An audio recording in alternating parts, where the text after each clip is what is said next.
scale their business. In partnership with the government of Rwanda, Kigali Innovation City, and Rwanda's ICT Chamber, UNCDF launched a FinTech Incubation Hub. The FinTech Hub is Rwanda's dedicated virtual accelerator that supports selected Rwandan fintech startups to scale by addressing their needs for skills, partnerships, access to capital, markets, and navigating the regulatory environment. With the FinTech Hub, we are partnering with UNCDF and the government of Rwanda to create an environment, a virtual environment with a number of services that are targeting to improve the competitiveness of our technology companies, particularly those ones in the financial technology space. As a company that operates within an ecosystem, you always want to interact with your peers, companies doing more or less the same things or other things. You want to have a good understanding of the market, create necessary networks and connection.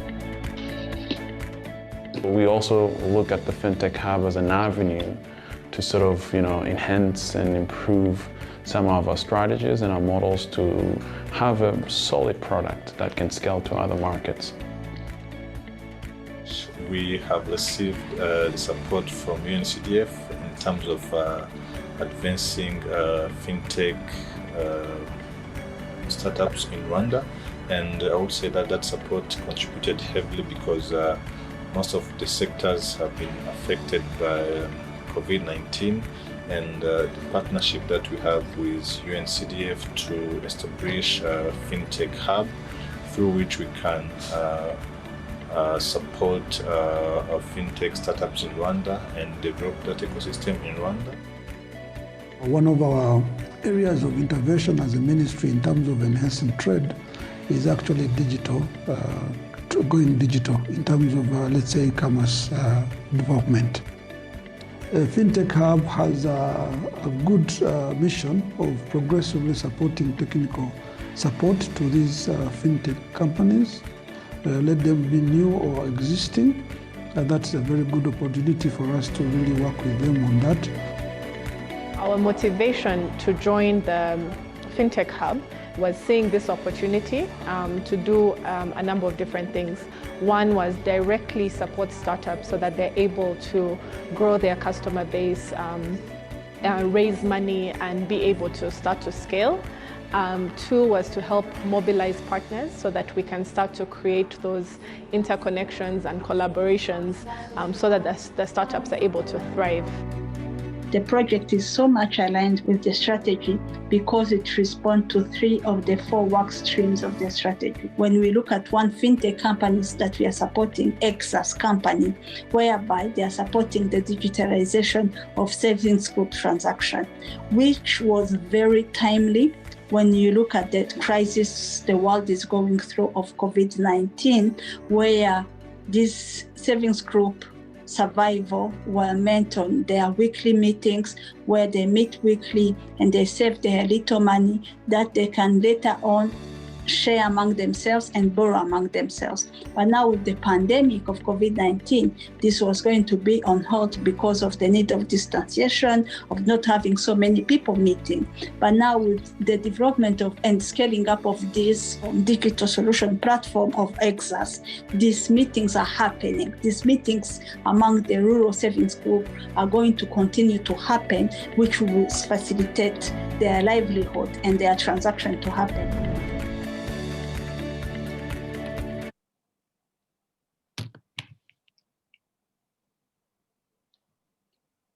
Welcome back again. Thank you all for joining. Like I said before, my name is Christella Wamahoro, and I am a coordinator for FinTech Hub.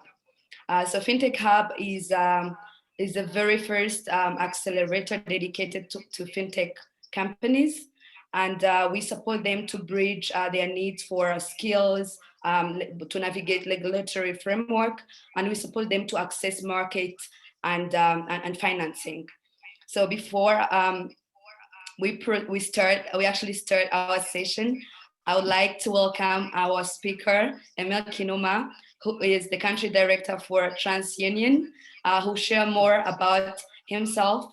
But he's been very supporting towards the ecosystem. He's been in this fintech industry for quite some time, and he's now experienced. He's an amazing expert who's been supporting the hub through mentorship and other guidance. Welcome, Emil Kinuma. Please take the floor and tell us more about yourself and the work you're doing with TransUnion. Thank you. All right, Christelle, thank you very much. It's an honor and a pleasure to be here. I am here because I believe in fintechs and entrepreneurs, and I really believe that they have what it takes to really revolutionize the sector, the finance sector as we know it. So as you put it, I'm the country manager of TransUnion. TransUnion is the credit bureau of Rwanda, and we are an essential infrastructure for the country because it allows to establish trust. It allows banks to trust customers and customers to be able to reflect the reality to the banks and showing them that they can be trusted individuals with funds as well as companies. So this is what we do, and we are very happy to engage with you on a separate occasion to talk more about what the Bureau does. Before I became the country manager of TransUnion, I was the CEO of MobiCash, a fintech in Rwanda that specializes in payments, especially government payments. And we were able to help digitize the whole Mutuelle de Santé payment process, and we're very proud of that. We worked with various partners, including Irembo and RSSB. And that is, in a nutshell, what I bring to the table in terms of experience and credentials. Thank you. Thank you very much, Kinuma. Definitely, you bring a lot and more on the table, and we are very grateful to actually have you here. And I'll actually give a shout out to our founders and partners. So FinTecHub is funded by UNCDF through the government of Rwanda, ICT and Minicom, and it's being implemented by ICT Chamber alongside with Kigali Innovation City. So let's get into it. Just to communicate this session is being recorded. In case you noticed a red button that keeps popping. So the session is being recorded. So basically the speaker, our very experienced speaker, will be sharing his respective perspective on a different topics. And since this session is pretty much for fintech companies, local fintech companies, we really wanted to understand from your perspective and experience, how would you advise a fintech company to, in line of growth? How can they grow while making sure that they're using they're making best use of their time? And this is applied pretty much to them knowing what they should focus on in terms of functions, technology and sales. And what would you say is really the most critical function when it comes to technology and sales? Over to you. So thanks a lot, and that's a lot to unpack, but we can start. The first thing that I would tell all the fintechs is survive. Not everyone is going to live through the pandemic the same way. If you look, there are companies, solutions such as mobile money, which are working very well, and there are others that are struggling just because they were hoping to see a growth last year, and because of the pandemic and things slowing down, their solution was probably not yet well entrenched in the market to be able to reap the benefits of the technological changes that we experienced, and especially the changes in attitudes in consumers we experienced because of the pandemic. The pandemic did two things really in the areas of fintechs. Fintechs that were not aligned where customer needs died. They died agonizingly, and you know, it is sad to see them go, but it's time for them to focus on problems that customers need to be solved. And then there were those who were really caught the right wave with it. And to those, I would say, if you have cash flow problems, which is the story of most fintechs, hang in there. And to those that are going and that are thinking about trying new things, I'm telling them just focus on growth, because that's where you need to put in the most of effort. Figure out how you can turn your product into a viral product. That's what you really need to focus on in the coming weeks, months, and coming year.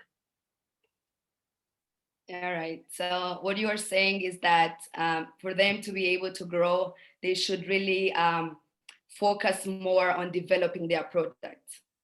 Yes. Awesome. In terms of the stage, because startups are at different stages. Exactly. And sometimes it's really, it kind of confuse them when it comes to what they should, focus on depending on their stage or where they are at. So if you're looking at early stage fintech companies, say you already know all the 4 companies that are in FinTecHub. They are still early stage, of course, but at different levels if you look at them. So what would you say is the right stage for them to be able to invest their time towards sales? All right, and like you mentioned, there are different stages.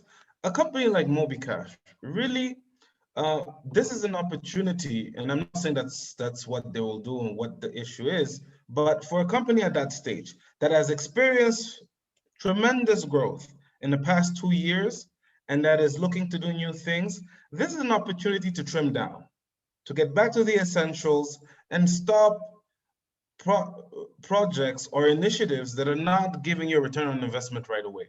Focus on your core, solidify it, and really, in some cases, and that will sound controversial, you will need to increase your prices, which is counterintuitive.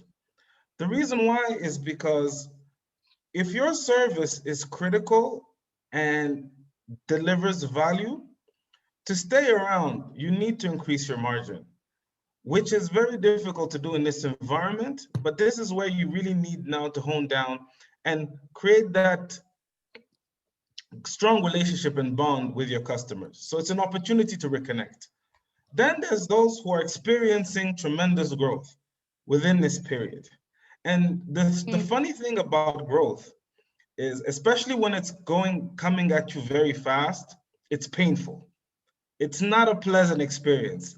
Anyone who's had the privilege, because I do call it a privilege, to have been in a company that overnight went from 1,000 users to 100,000 users and hitting 1 million, it is painful. Your systems are crashing. You don't know where to put your energy. To those, I tell them, make sure that you always deliver to your customers, that you apologize for the mishaps, and you need to make sure that you keep that growth going for as far as you can. That's my advice for them. For those that are early stage,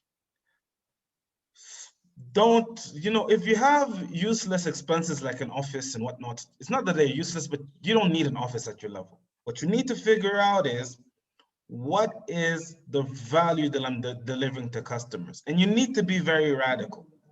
You cannot be everything to everyone. So choose wisely what it is that you want to do, right? And really every day engineer that point. Okay, your whole job is to figure out what you need to do so that the market reacts to what it is that you're giving. And if it's not going fast enough, you're not knocking on the right door. And this is what you need to kind of really focus at that point. And that is the view, in my opinion, about the 3 different, looking at the 3 different stages of companies that we have in our ecosystem.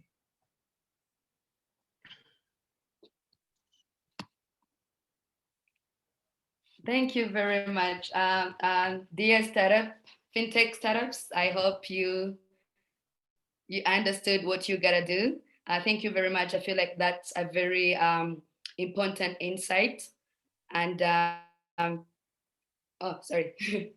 Yeah, I think it's something that they really needed to hear, especially during these times, because I know that most of them are trying to really create new revenue streams. And at some point, they're looking at pivoting to new areas.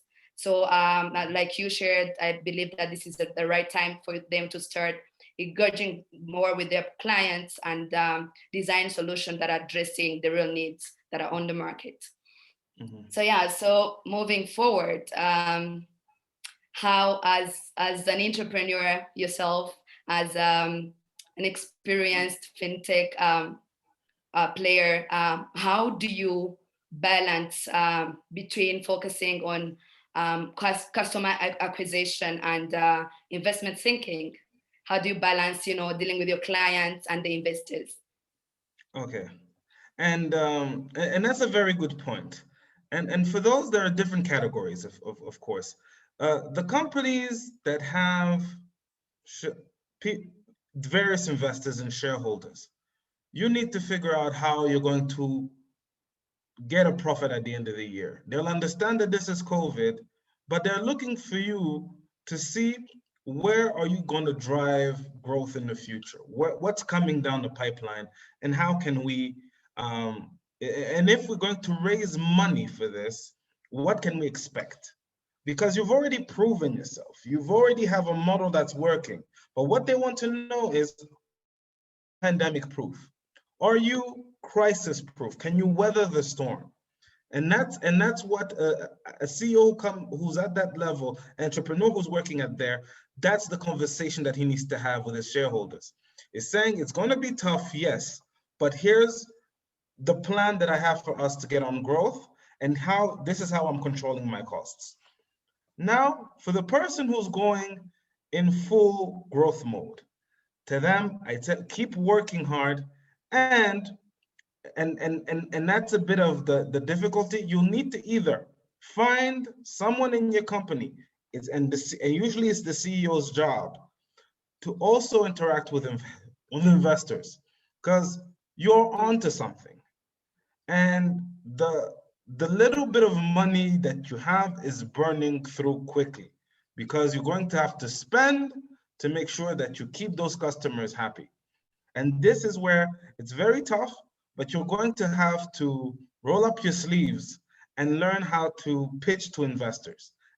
Learn how to speak and to get classes online. Whatever it is that you need to do to be better, to articulate your vision to investors, the easier it will be for you to raise the funds that you need to continue on your growth and expansion throughout different markets. To the people who are in their infancy stage, which is a lot of companies in Rwanda, the issue that I see them having is that they spend too much time trying to figure out how they're going to raise money, and not enough time on how am I going to produce, to create the product that everyone wants to buy. They focus too much on the beauty of the product and how to get money, and not on the customers. They've all watched, Silicon Valley, and they've heard the stories of, yes, Paystack got 200 million. You need money to grow. The reality is this: if you're in Silicon Valley, you play the Silicon Valley game. If you're in Rwanda, you play the Rwanda game. So how does this play out? Well, you're going to have to find love money. Love money is your friends and families, and whatever money they can invest in you, that's what you start with. But the next thing you need to do is to figure out either extraordinary growth to show that whatever you have done is actually in sync with the market, or you're going to have to finance yourself with customers. You need paying customers. And you need to get rid of that immature way of thinking, of believing that price should always be cheap. No, it's not. And there is no magic price. Price is not heaven sent. You discover it. You go through what you go through and try different things while you're growing. This is a game that is played when you're in growth. You can play with price, all right? But at the beginning, set your price at what covers your costs. Do not, and if you don't even, you feel you don't have traction, give it for free. If no one is getting it and it's free, then there's a problem with your product, not the customer. Yeah, so that in a nutshell. Thank you very much. Yeah, I can actually relate as a person who spent so much time with entrepreneurs. I can really relate to everything that you just said. But let's say that my takes are, number one, you need both. Obviously, you need to, you know, gain new clients, but you also need to finance or refinance your business. And from what you said, you recommend that the CEO should deal with the investors, and then have the rest of the team, you know, getting more clients, running the whole customer acquisition. So, so if you are following us and you are dealing with this, number one, know that you need both. They go hand in hand. And then you kind of touch based on the team that I would like to get your perspective on. As startups, you already know the local conditions. You already know that they're having cash flows. They are operating on a very tight budget. So they tend to have challenges with the team. They could have people who are freelancing sometimes. And then, you know, given even the pandemic, most of the companies lost their clients. They weren't operating. So how would you advise a startup, a fintech startup that is struggling with the team? They know that they need the team to deal with the clients, but now you're just say the CEO or you have the CTO, you're just the two of you. So how can you recommend this company to work in relative to what we just said of balancing both customer acquisition and fundraising? Yes, I mean, and this, the reality of startups, if people thought that it's rosy and beautiful, it's not. In the end, it is, and it's definitely worth it. You come out of it a stronger person who is resilient. The reality is, it is very tough, and COVID does not make things easier. If setting up a company 3 years ago was tough in Rwanda, in the pandemic, you're crazy. And everyone is chasing that glory, but what you should really be chasing is, am I bringing value to the people who are going to use my product or solution? That is what you should try to get your energies and resources focused on. Not on, you know what, I've reached this many users. Yes, celebrate as a team, but just know that this is what is going to keep you in the game. Okay, and it's very difficult in our environment to see people who are going to openly invest in your business. One, usually people don't understand what it is that you do, right? So it is, you will need to develop grit and hang in there and really make it. I wish there was an easier answer, you know, because the reality is when you're working in a startup, forget about being paid regularly. It's depending what the cash flows you have. If you are lucky enough to have had a team of people who are able to raise enough for you to survive crisis, that's fine, and that's lucky for you. But to all the others who do not have that, hang in there. It's not a pretty picture out there. And just look, if you thought that it was tough to get payment from government, if your solution targets government, well, imagine if that delay stretches out. And that's why I say it's counterintuitive, but somewhere you'll have to raise your price to account for that. What not to do is to reduce price, because your cost structure stays the same. It only changes over time, and with growth, you can do things to change it. But in the immediate, your cost structure stays the same. Your lease is on for a year. You can't renegotiate it mid-year. Some landlords are nice, but the reality is not all the landlords are nice. Your internet costs is going to stay the same. Your server costs are going to stay the same. So it's up to you to say, okay, if I increase this, it will give me a buffer. But what does it mean? You, as a CEO, as a startup, you need to know how to negotiate with your customers and show them this value. Don't just surprise them with it. That's a terrible idea. What you need to do is prepare them. I'm going through X. This is a service that I want to get you. Even if you have to be the only person on the team. Yeah. You got to make them feel that this is a journey we're going on together. And for me to survive, this is what it takes. All right. And be creative with the way you're sourcing funds. Don't look at banks as the bad guys. Banks are in it to make their money back. So they are not going to fund a startup. That is an idea we need to give up.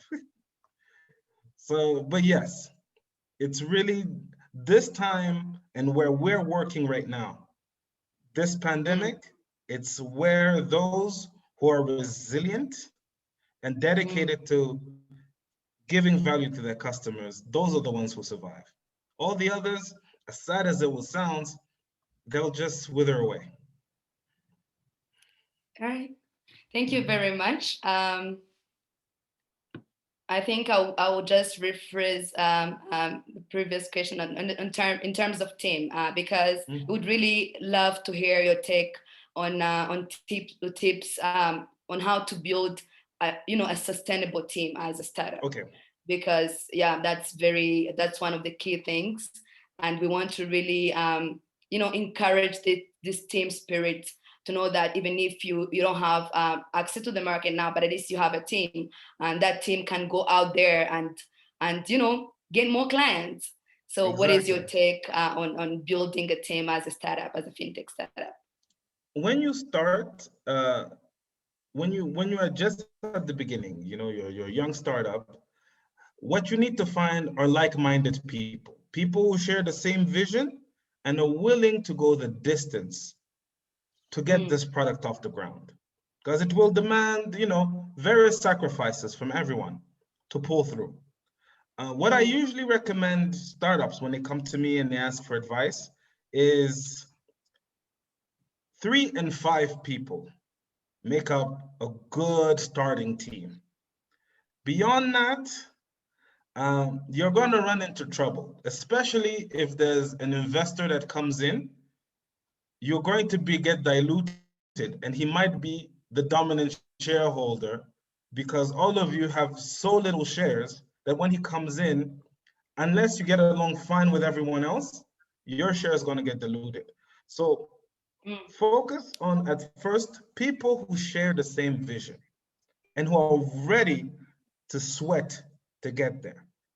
Once you get into growth, it is time to pack your organization with talent. Okay. A lot of mistakes that startups make, and I mean, when I started, that was my mistake. You have 2 types of people in a startup. You have those who have an equity stake in it, so they have shares, and employees. The logic in Rwanda is to say, since we're still a startup, I can't pay you well because we're a startup. That's the wrong way to look at it. If you are a shareholder, you have an access to the upside, you get paid less than market rate. because you have the upside. But everyone else who comes into the startup with no shares should be paid above market price because they're taking higher risks to make that dream work. And if you're going to pay above market price, you better take someone who's worth it. You know, and as you pack your fintech with talent, the less expensive it's going to be to run. The problem is once you have an uneven number of talent within your startup, demoralization comes in. People will see that not everyone is pulling their weight, and that will hurt the performance of your company in the short to medium term.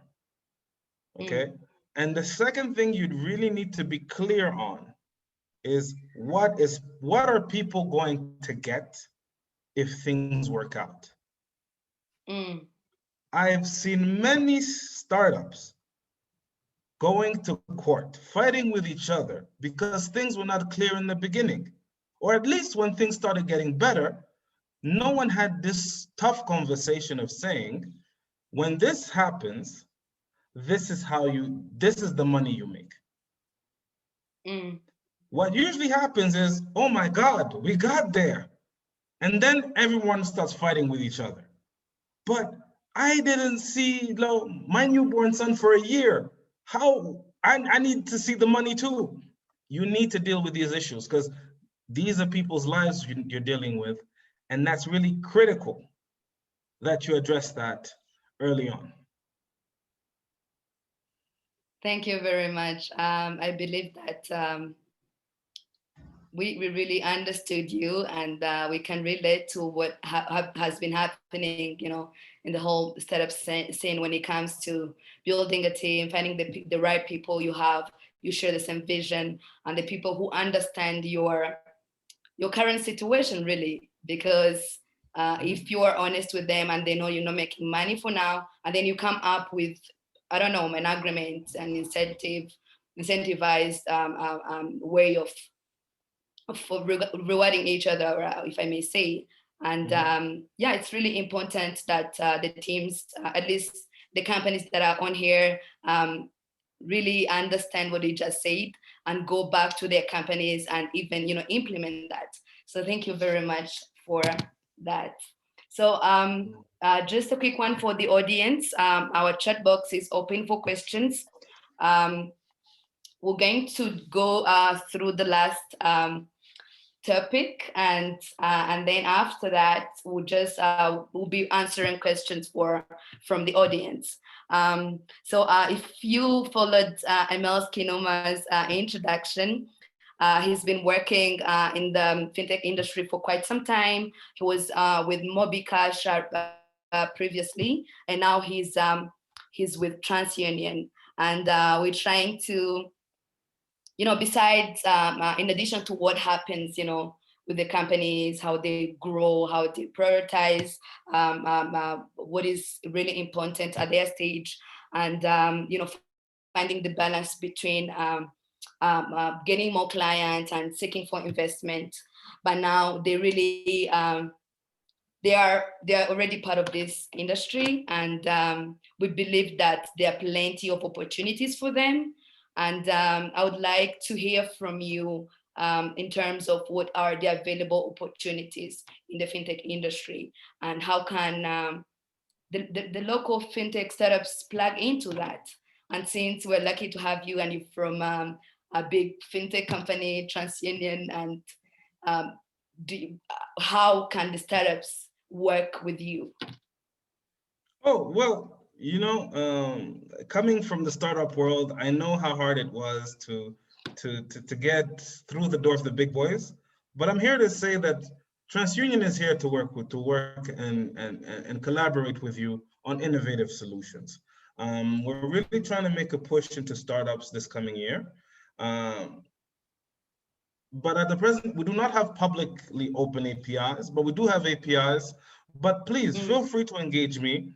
My email address will be shared later on so that you can get in touch with me, or even through LinkedIn. we're really looking to see how we can develop innovative solutions for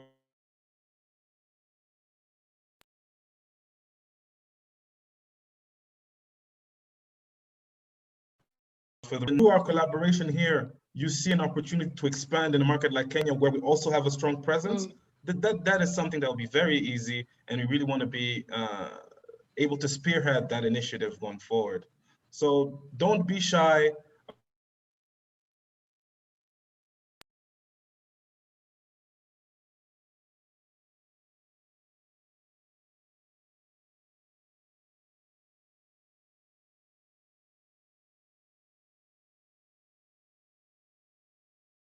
The chat box. But if you would like to answer Emil a question, please raise your hand and we'll let you ask your question.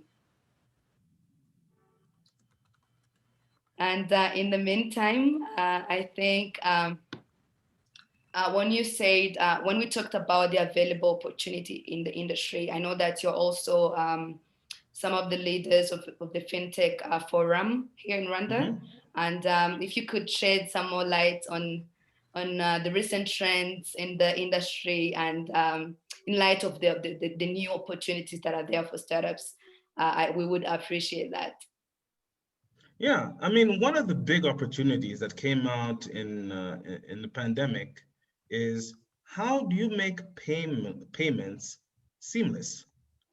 Okay, there's been some efforts, okay, with no Kanda and whatnot, but how do you make sure that no matter where your money is, you can pay for something? And being able to create those linkages in the back to give someone a better payment experience is one of the areas where you can definitely strive. The second area is digital lending. You know, with the pandemic and people coming in and out of work, how do you facilitate access to credit? How do you give people who have been traditionally just getting bank data use alternative data to demonstrate the credit worthiness of a person/company? How do we work together to be able to do that and really help the customer and help, you know, citizens and businesses get access to credit to realize their full potential? So these are just two things that I mentioned now where fintechs can go in and excel at it. And there's many things in between.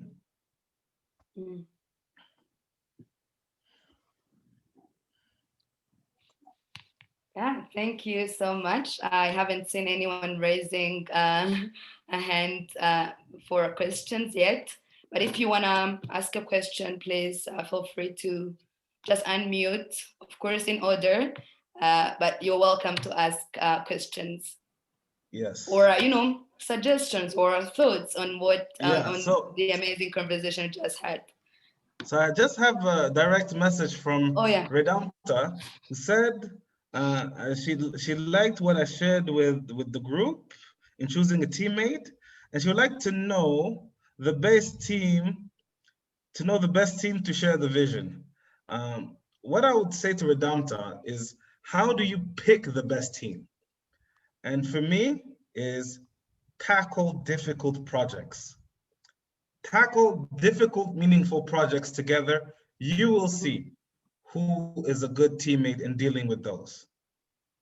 It doesn't, not just tough, it has to mean something to you and to whoever you're trying to solve the issue with. And that's how you'll find out if you have a strong team or not. And that's how you'll choose a person to be part of your team or not. Okay, I hope that answers your question. And I have another question from Kelvin. Can you touch briefly about the stage at which startups have to move proactively to regulation bodies? Kelvin, this one is easy. If you don't have growth, don't even bother. if you're not having traction with your solution, it's once you're starting to see that you're addressing the issues of the market that you go and deal with the regulator. But here's the caveat I'll put in. If what you're trying to do has serious legal implications, and usually when you're in those type of ventures, you'll know. I'll tell you to proactively go. But the advice I'm giving you, the regulators don't like it. But I will tell you, as someone who's had to deal as a fintech with compliance, if you start by compliance, you kill the innovation. Start innovating, find something that works, and then have a conversation as to how do we make this safe and compliant for everybody around. It's not a politically correct thing to say, but I just wanted to be honest with you. Because if you leave it in the hands of the regulator, they will poke too many holes in your idea, and you won't have the courage to go forward. All right, thank you very much. I think Shema Steve raised her hand earlier. Shema, if you're still on, please go ahead and ask your question. Hi guys, can you hear me? Yes, we can hear you. Yes. Yeah, so two things. One is obviously to appreciate what Emil just shared, which is obviously spot on. And Emil is one of the guys that I've interacted with him a couple of times, and he's good at putting out the hard truth. And he does that with his. And for me, I think it's sometimes, we in the startup ecosystem, we need to hear people like those, not just to tell us, yeah, we're doing great stuff. And I think that's really something he does really good and very much appreciated. Now, the second point is more of a question. Now, I don't know if it's a question or it's a thought. I don't know. So one of the things that I've noticed is, for instance, when you're talking about picking a team, let me just base on that. Yeah. Now there are a number of scenarios you could look at, and trying to maybe you could either go equity option. You could, if you don't have money to pay their salaries, or now if you do that, there's also another factor that plays into it. Is it worth giving out? How much is worth giving out, and to who? So that's another question, because you end up having probably company that have 5 to 10 people all on the cap table, which again creates another future problem, because tomorrow if you go to raise money or decision-making processes, that can also kill you in the end. And then you come back, you realize, well, some of these guys, this is maybe one of the experience we've faced, over the last few months, is some of the big companies are doing some good poaching. Yes. Now, yeah, you do some storytelling, I think I've been doing lots of pep talks, to some of my employees. You try to persuade them to stay with you, and then next thing you're like, there's one of my employees like, yeah, I really love it here, but then I need to get a loan to build, something with my family, and then this, have this opportunity to now be afforded this loan at a lower interest rate. And I'm like, wow, that's interesting. So how do you navigate through all of that? So the question is, because you could have all these formulas, here and there, and you also don't want a crappy product, when you've already given out your equity. So you have all those things, and it's just sometimes it gets all messed up, and so I get you, question Steve, if you thought, yeah. Yes, and what I will tell you, and in your case, what I would say is, what is the ultimate value of your company? You need to figure this out. If you're going to go and make these HR decisions, what is the value of your company? Is your company performance? If it is, you're going to need to pay top dollar to get top talent. If your value, and there's no right or wrong answer, it applies to your company where you are. If your value is loyalty, you will appreciate the person who turned down whatever offer. It's two different types of companies. Again, there's no wrong or right. It really depends on what it is that you're trying to build. you know? And that is very counterintuitive. Like, yes, it hurts to see someone who's worked for you for let's say the last 10 years, and you got to let them go because they're not delivering. But at the same time, if your value is loyalty and someone comes into the company and say, oh, by the way, I'm leaving, if you're not paying me this, I'm leaving, well, you get rid of that person. My motto is hire fast, fire fast. Don't waste time dwelling on your mistake. Move on. You don't have that time luxury. You know, if you hire someone, you have 3 months to figure out what it is that you want out of them and deal with it. These are, and looking at what is the value that you want to put in is very critical. You know, you might have a company that says, you know what, our motto is Christian values. It's Muslim values. We want here people who adhere to the Bible. That is the value of that company. Then you orient your HR towards that. Again, not a right or wrong answer. The market will decide that.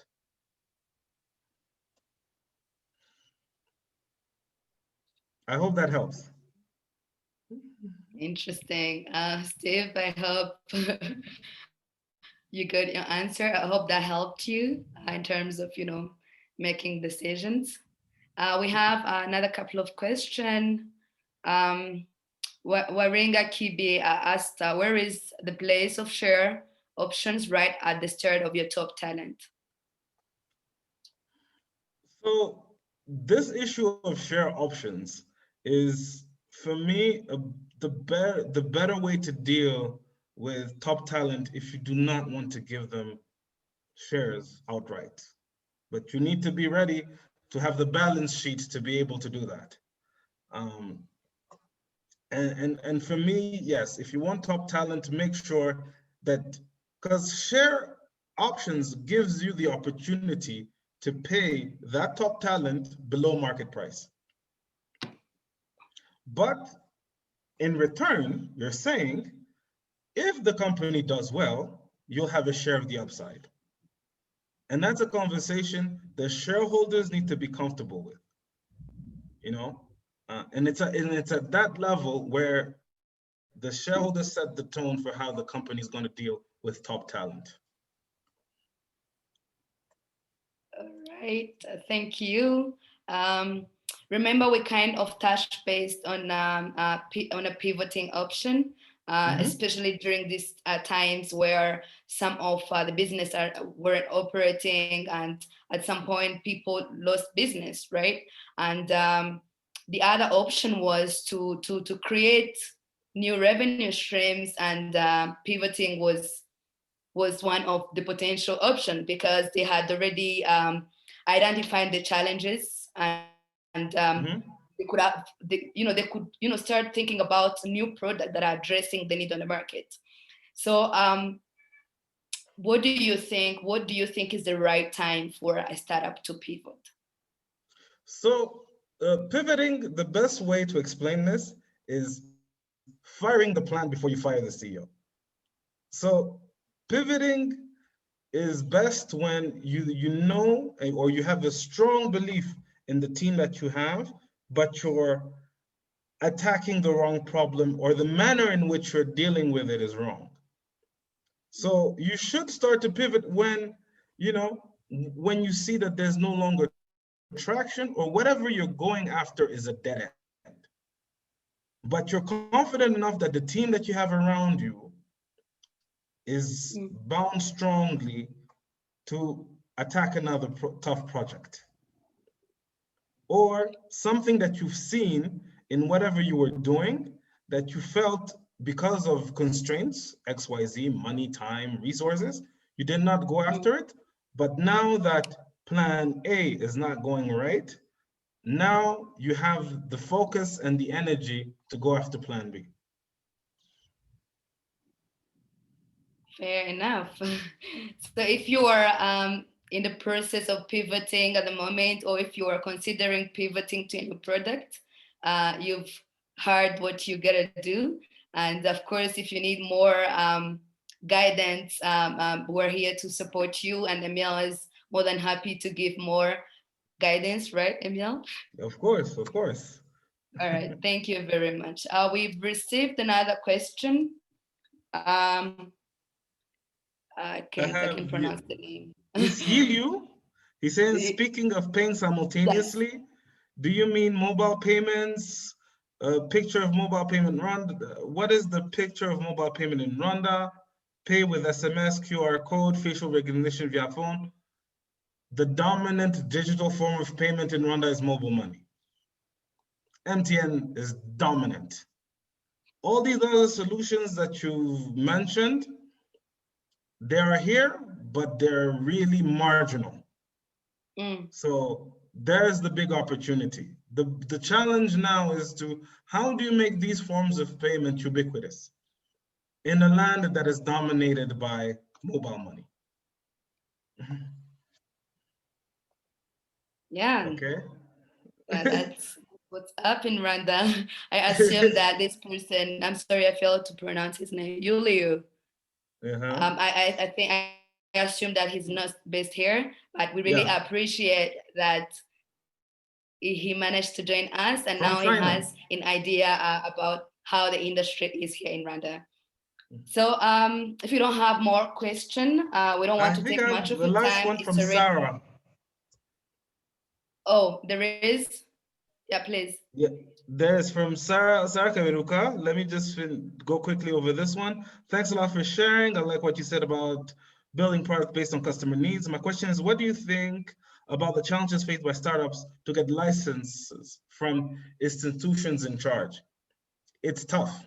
FinTech is a highly regulated field. It's just part of doing business. So it's something that you'll have to take into account if you want to get into that field. Or if you really feel that your solution is that amazing, put it out there and see how the world functions. And if people like it, then you'll have a case to go to the regulator. This is what they needed all along. How can we work together?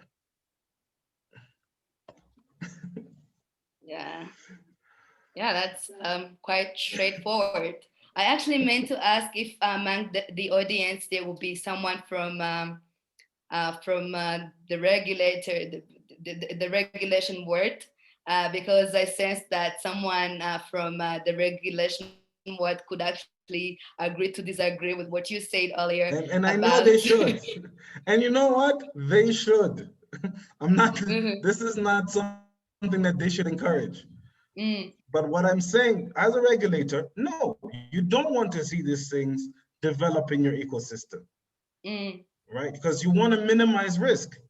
But for me, as an entrepreneur, I'm trying to solve difficult problems for my customers. And I need to try things out. I need the right to try them out, not do anything criminal, but ensure that when doing so, I'm actually addressing the right issue. And you know, the reality is 99% die anyway. So try. Yeah. So fintech, but mostly financial services are, highly regulated. I believe that we'll have another session that is especially allocated to how to navigate the regulatory framework. But as of now, I think we'll just end our session here.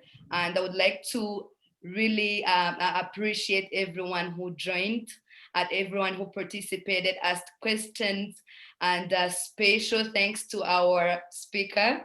Thank you very much for your time, and your contribution to the system is highly appreciated. I keep telling you this because whenever I'm like, oh, Emil, do you want to do this? You're like, I am in. So I really appreciate that. And FinTecHub and its partners in general, we really appreciate that. And for you all who are not familiar with FinTecHub, what it does, we actually, the first cohort will be completed by the end of March. So we'll start the new recruitment process for the upcoming cohort. So head over to our site. I'll drop the link in the chat box. Head over there and check us out, and write us on social media. We're on Twitter, we're on LinkedIn, and Instagram, and we'll share more details about what we do and how you can be part of this. So thank you very much, everyone. Thank you, everyone, and thank you, Christelle, for the invitation. It was a pleasure. My pleasure. All right, have enjoyed the rest of the day, and bye, stay tuned for more episodes on this. Bye.